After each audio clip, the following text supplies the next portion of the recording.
안녕하세요. 커피앤톡입니다. 오늘은 41살의 남자분께서 사연을 보내주셨는데요. 아내의 충격적인 진실을 알게 되면서 어마어마한 일을 겪으셨다고 하는데 도대체 무슨 일이 있으셨는지 바로 사연 읽어보겠습니다. 안녕하세요. 저는 현재 에어컨 기사 일을 하고 있는 41살의 남자입니다. 저는 15년째 이 일을 하고 있어요. 5년간 대기업 하청업체에서 일을 하다가 현재는 사설업체를 운영하며 돈을 벌고 있는 사람이죠. 제가 개인적으로 사설업체를 운영하며 일을 하다 보니 10년간 전화번호도 못 바꾸고 고객 유치에 힘쓰며 살았어요. 거짓말 안 하고 명함 뿌린 것만 해도 한 몇십만 장은 될 거예요. 제가 이렇게 사설업체를 운영할 수 있었던 건 다 저희 아내 때문이었습니다. 전 아내와 결혼을 하고부터 제 인생이 피었다고 해도 과언이 아닌데요. 워낙 유년기 시절부터 가부장적인 아버지 밑에서 자랐기에 항상 소심했고 어디에서나 제 의견을 말해본 적이 없었어요. 그래서 하라는 대로 하는 게 제일 안정적이라고 생각을 했습니다. 월에 130만 원 벌어도 잘리지 않으면 장땡이라고 생각하며 살았거든요. 근데 저희 아내는 달랐어요.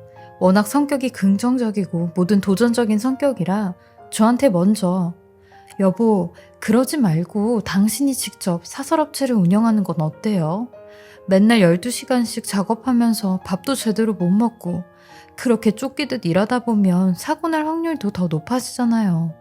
그러니까 하루에 두세 건만 하더라도 사설업체 운영하는 게 당신한테 더 안전하고 사고 날 위험도 없을 것 같아요.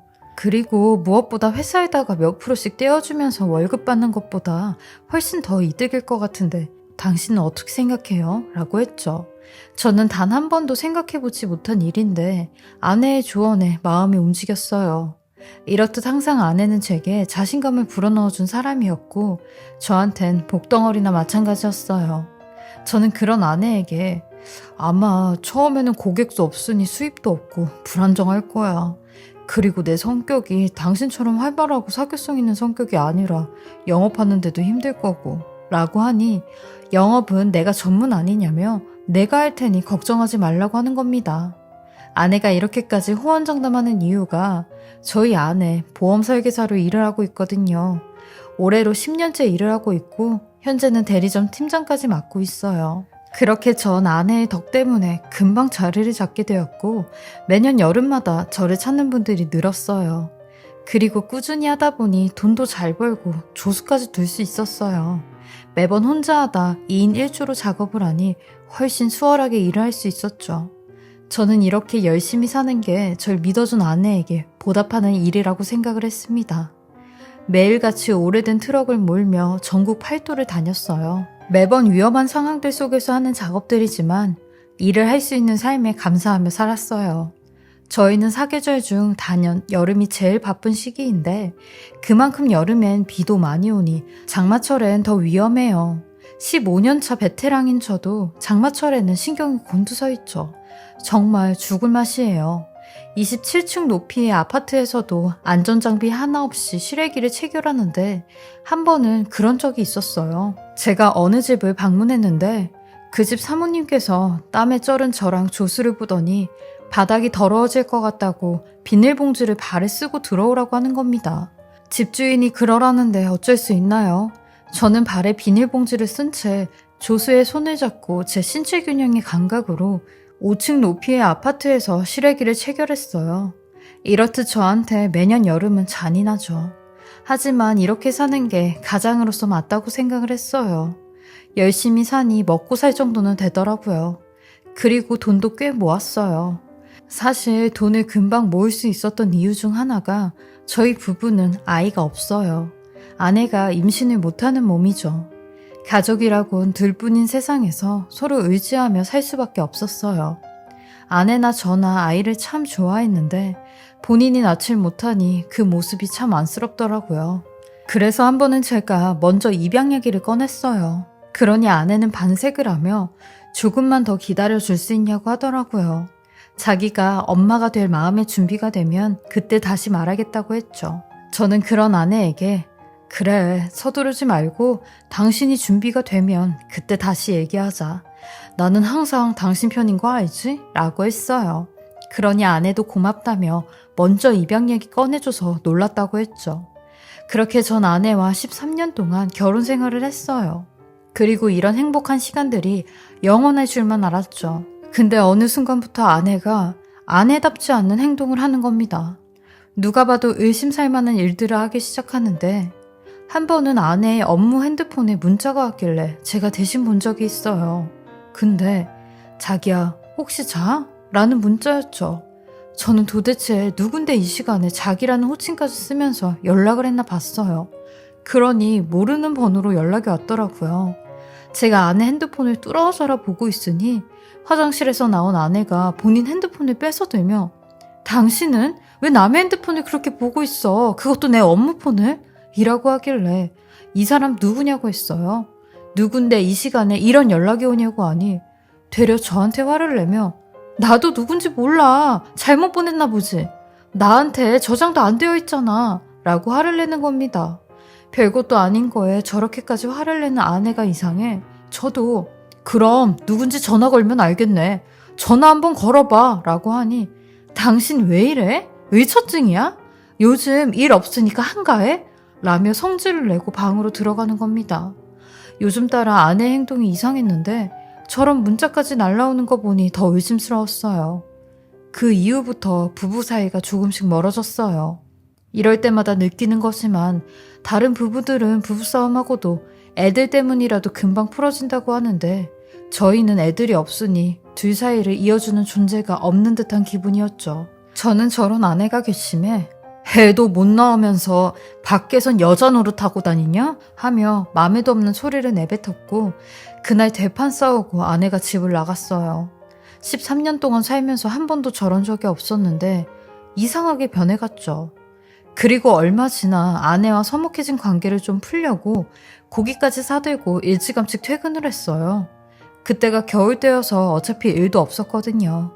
그렇게 전 집에 도착해 지하주차장에 차를 대려고 자리를 찾고 있는데 아니 저 멀리서 아내의 차가 불이 나게 밖으로 나가는 겁니다. 얼마나 급하게 나가는지 서행을 해야 되는 주차장에서 악셀을 밟고 있었어요. 그런 아내의 모습을 보니 왜 직감적으로 아내에게 무슨 일이 생겼다는 걸 알 수 있었죠. 그리곤 저도 주차를 하다 말고 아내를 뒤쫓아갔습니다. 아내는 얼마나 세게 운전을 하는지 계속 사고가 날 뻔했어요. 저도 그런 아내의 차를 몇 번이나 놓칠 뻔했으니까요. 그 덕분에 제가 미행하는지도 몰랐을 거예요. 아내는 저희 동네랑 한 1시간 정도 떨어져 있는 동네로 들어갔고 어느 한 주택가에 차를 세워 깜빡이를 켜놓고 있었어요. 왠지 누군가 기다리고 있는 듯 했죠. 초조한 마음으로 아내의 차만 뚫어지게 보고 있었습니다. 다행히 겨울인지라 어둠이 빨리 찾아와서 쉽게 들키지 않았어요. 그리곤 한 몇 분 정도 흘렀을까요? 곧이어 주택에서 어떤 사람이 나와 아내의 차에 올라타는 겁니다.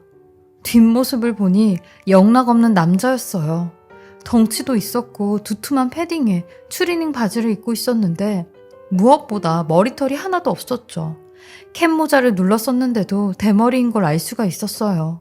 그 남자의 모습을 보니 역시 내 예감이 맞았다고 생각을 했고 차오르는 배신감에 분노가 일렁거렸어요.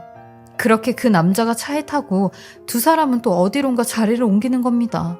물론 저도 따라갔고요. 아내는 어찌나 빨리 골목을 빠져나가는지 도대체 어딜 가길래 저리 성급하게 가는지 의문투성이었습니다. 저도 그런 아내를 놓치지 않으려고 뒷공무리를 쫓았고 결국 종당인 교통사고가 났습니다.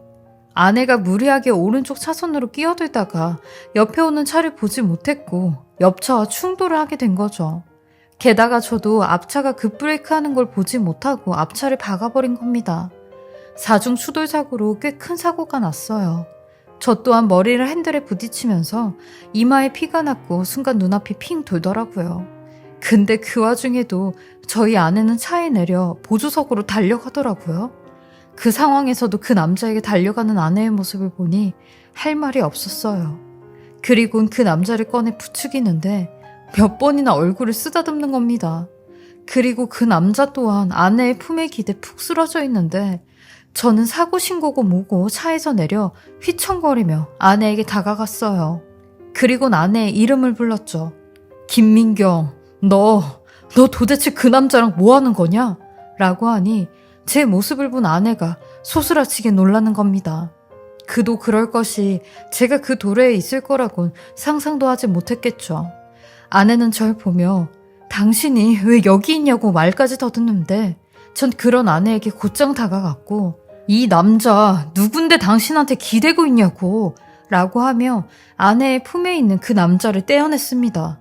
그러면서 그 사람이 쓰고 있던 모자가 벗겨졌는데 남자인 줄 알았던 그 사람의 정체는 다름 아닌 대머리의 모습을 한 여자였습니다. 그리고 저는 그 여자의 얼굴을 보고 또 한 번 경악을 했는데 그 사람은 바로 25년 전에 집을 나가 저희 가족 모두와 연을 끊고 산 제 친누나였습니다. 누나가 18살 때 집을 나갔는데 일찍 돌아가신 엄마 대신 절 키워준 사람이에요. 근데 아버지의 가부장적인 성격을 이기지 못하고 집을 나가버렸거든요. 그러면서 죽었는지 살았는지도 모르고 여태 지냈었는데 그런 누나가 제 아내의 품에 기대고 있는 겁니다. 그 모습에 어안이 벙벙했어요. 저희 친누나는 배를 움켜잡으며 너무 아프다고 살려달라며 심각한 고통을 호소했고 119 응급차가 와서야 병원으로 갈 수 있었어요. 저는 도대체 이게 어떻게 된 일이냐고 아내에게 빨리 묻고 싶었지만 사고 처리 때문에 경황이 없었고 119 구조대와 경찰이 와서야 현장 정리를 끝낼 수 있었어요. 그리고 나서 누나가 있는 병원으로 가면서 아내로부터 이 모든 사건의 진실을 알게 되었습니다. 전 아내에게 당신 저 여자가 내 친누나인 건 알고 있어? 도대체 어떻게 내 친누나랑 같이 있었던 거야? 라고 하니 아내는 닭똥 같은 눈물을 흘리며 얘기를 하기 시작하는데 사실 태균 씨 누나를 만나게 된 건 2년 전이었어. 나도 당신 누나인 줄은 꿈에도 몰랐는데 내 보험 고객으로 처음 만나게 되면서 알게 됐어. 이상하게 당신 누나랑 언니 동생 하면서 가까워졌고 이런저런 얘기를 하다 보니 누나가 먼저 본인 과거 얘기를 하더라고. 그렇게 듣게 됐는데 아무리 들어도 당신이 했던 얘기랑 너무 비슷한 거야. 고향도 같고 옛날에 진돗개를 키웠던 것도 같고 심지어 동네에 우물이 있어서 동생이랑 같이 물을 기르러 갔다는데 너무 비슷했지.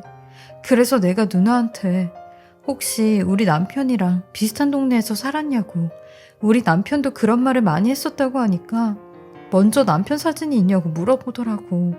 혹시 같은 동네에서 살았던 사람 아니냐고. 그러길래 당신 사진을 보여줬지.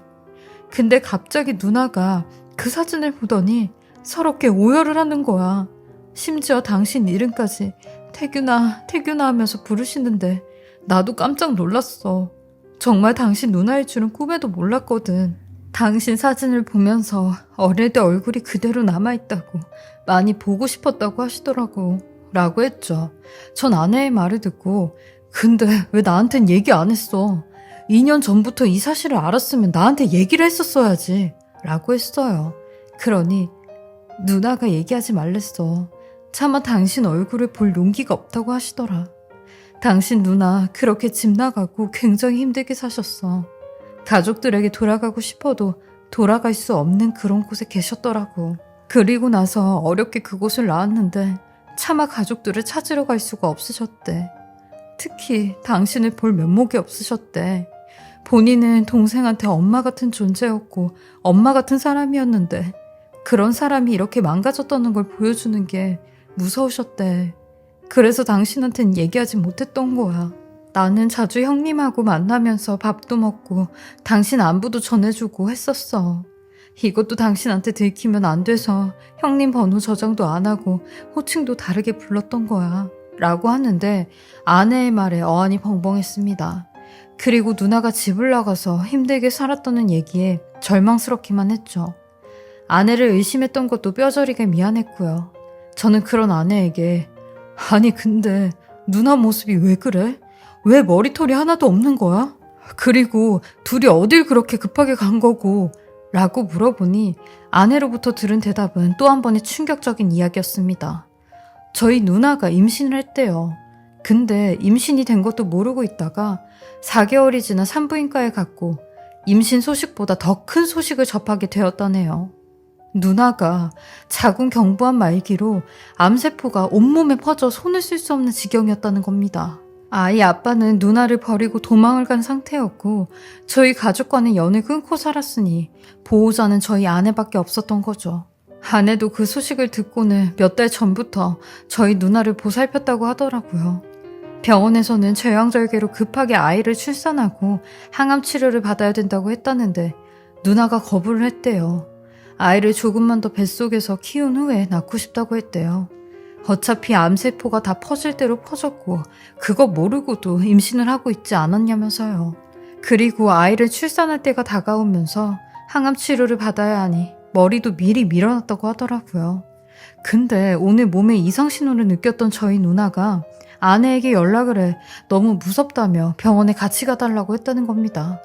아내는 119라도 불러서 먼저 병원에 가 계시면 따라가겠다고 했는데 이미 여러 사람들에게 버림을 받아왔던 누나는 혼자 병원에 가는 게 무섭다고 눈을 뜨면 아무도 없을까봐 그게 무섭다고 했대요.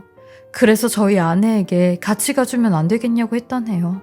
그러니 저희 착한 아내 그 길로 곧장 누나한테 간 거더라고요. 저는 정말 아내를 쳐다볼 면목이 없었고 너무 미안했어요. 게다가 이런 아내가 저한테 그러더라고요. 여보, 형님이 본인이 낳은 그 아이 우리가 대신 키워주면 안 되겠냐고 하시더라.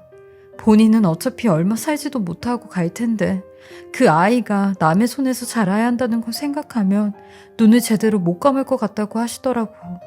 그래서 내가 그 아이 키우겠다고 했어. 형님이 내게 준 선물이라고.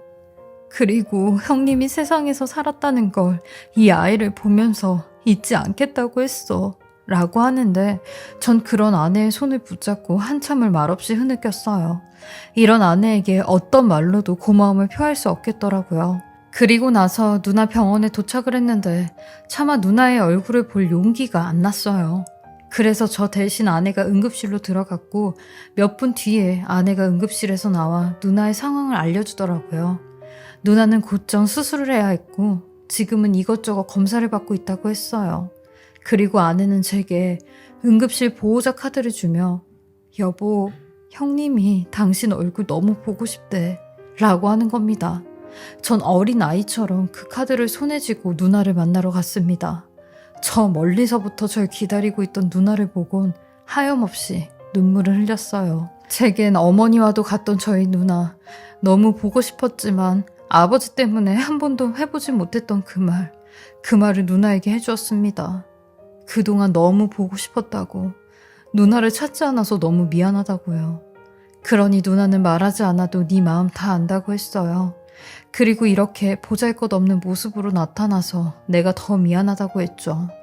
전 그런 누나의 손을 꼭 잡으며 누나, 내가 누나 옆에서 이렇게 기다리고 있을 테니까 수술 잘 받고 나와야 해. 나 아직 누나한테 할 말이 많단 말이야 라고 말해주었어요. 그리고 너무 다행히도 누나는 제왕절개로 아이를 잘 출산하게 되었고 산모도 아이도 건강했습니다. 저희 부부는 조카가 태어난과 동시에 부모가 되었어요. 그리고 누나도 항암치료를 받게 되었는데 그 힘든 항암치료를 받으면서도 힘든 내색 한 번을 하지 않더라고요. 그리고 아이 얼굴을 보면 마음이 약해진다고 아이 얼굴도 안 봤어요. 제가 생각했을 땐 마른 아이를 보고 싶지 않다고 그렇게 얘기를 했지만 아이를 위해서 그 힘든 항암치료를 한 것 같았죠. 그리고 얼마 남지 않은 누나를 위해 매일같이 병원에 가서 1시간씩 수다를 떨고 왔어요. 누나는 아버지가 돌아가신 것도 알고 있더라고요. 아버지가 돌아가셨는데도 제 앞에 나타나지 못했던 게 저한테 떳떳하지 못해서 그랬다고 했죠. 그런데도 가족은 어떻게든 만나는 것 같다며 본인 아들 좀 잘 부탁한다고 하더라고요. 저는 그런 누나에게 걱정하지 말라고 이미 내 아이라고 생각한다고 했어요. 그리고 누나는 상태가 많이 안 좋아져 호스피스 병동에 입원을 하게 되었는데 눈을 감기 전에 아이를 품에 안았어요. 태어나서 처음으로 본인 아들을 안아본 거죠. 본인 몸도 가누지 못하는 상황에서 아이를 안으며 어디에서나 사랑받는 사람이 되라고, 아픈 내 몸속에서 건강하게 살아줘서 고맙다고, 내가 포기하지 않게 붙잡아줘서 고맙다며 눈물을 흘리더라고요. 그리고 누나는 아프기 전에 들어둔 보험의 수령인을 다 저희 부부 이름 앞으로 돌렸고 저희한테 그 돈으로 아이 키우면서 작은 보탬이 되었으면 좋겠다고 했어요. 그렇게 저희 누나는 호스피스 병동에 들어간 지 딱 30일 만에 저희 부부와 아이 곁에서 평온하게 눈을 감았습니다. 누나 곁을 끝까지 지켜준 제 아내에게 정말 고맙다고 했어요. 그러니 아내가 제게 그러더라고요. 나는 당신이 나한테 베푼 사랑의 절반도 못 갚았어.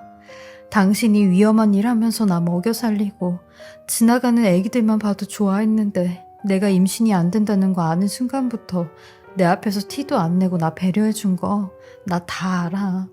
당신이 나한테 줬던 모든 사랑과 배려들 이렇게나마 조금 갚을 수 있어서 나는 너무 뿌듯해 라고 하는데 이렇게 말해주는 아내에게 정말 고마웠습니다. 저는 여전히 아내와 아들을 위해 열심히 살고 있고요. 올해도 어김없이 바쁜 여름을 보낼 계획입니다. 저의 길고 긴 사연 들어주시고 읽어주셔서 감사하고요. 제 이야기를 들어주신 모든 분들도 가정에 행복만 가득하시길 바라겠습니다. 다들 무더운 여름 잘 보내시고 건강하세요. 지금까지 사례자분의 글을 읽어봤는데요. 마음씨 따뜻한 사례자님 부부를 보니 분명 좋은 아내, 남편, 그리고 좋은 부모님이 되실 것 같아요. 사례자님 가정에도 행복과 사랑이 가득하시길 바라고 일하실 때 항상 몸 조심하시고 건강하시길 바라겠습니다. 지금까지 커피앤톡이었습니다. 오늘도 제 채널을 봐주셔서 감사합니다. 저는 다음 영상으로 또 찾아뵙겠습니다.